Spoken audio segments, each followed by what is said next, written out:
La parole est à Monsieur Yannick Moreau pour 5 minutes.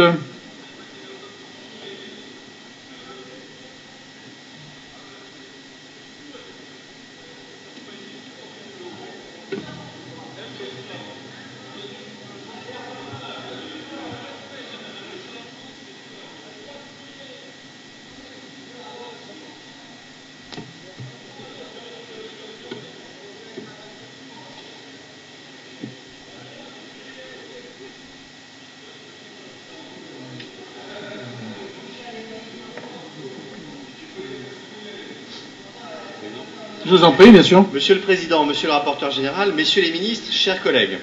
Depuis 1975, année de ma naissance, la France n'a plus jamais voté un budget en équilibre. Cela fait 37 ans que nous faisons peser le poids de notre irresponsabilité sur les épaules de nos enfants et petits-enfants.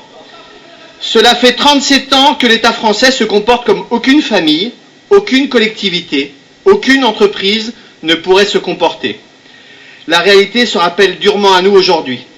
Il aura fallu découvrir qu'une banque internationale pouvait faire faillite, qu'un État pouvait faire faillite, qu'une monnaie même pouvait faire faillite pour que nos consciences se réveillent.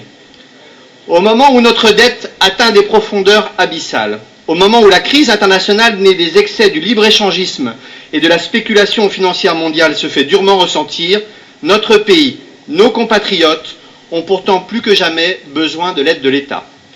Plus que jamais, nous avons besoin de fraternité avec nos compatriotes qui ont du mal à se loger et à accéder à la propriété.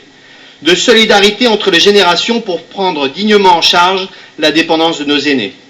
Plus que jamais, nous avons besoin de protéger nos emplois et les secteurs vitaux de notre économie comme l'agriculture ou la pêche. Nous avons besoin de sauver des lignes SNCF.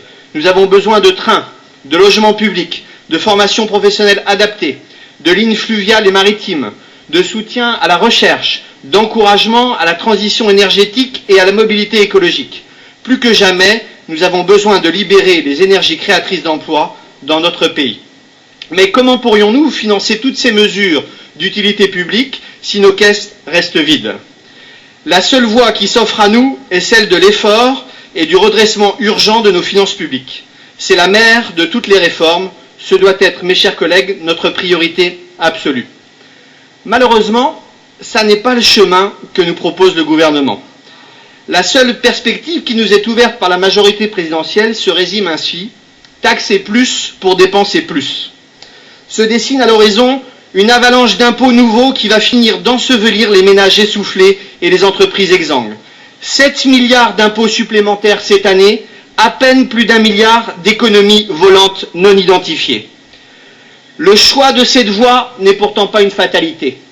À la logique gouvernementale taxer plus pour dépenser plus, je préfère la triple proposition: dépenser moins, taxer moins, protéger plus. Première proposition, dépenser moins.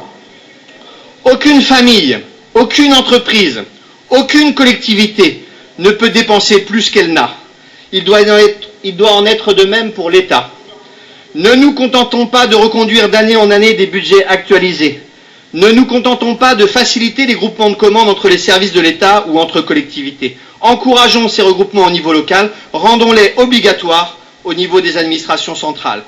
Dépenser moins, c'est aussi, il en est encore temps, renoncer aux promesses clientélistes de recrutement de dizaines de milliers de fonctionnaires qui pèseront sur les comptes publics pendant plus d'un demi-siècle.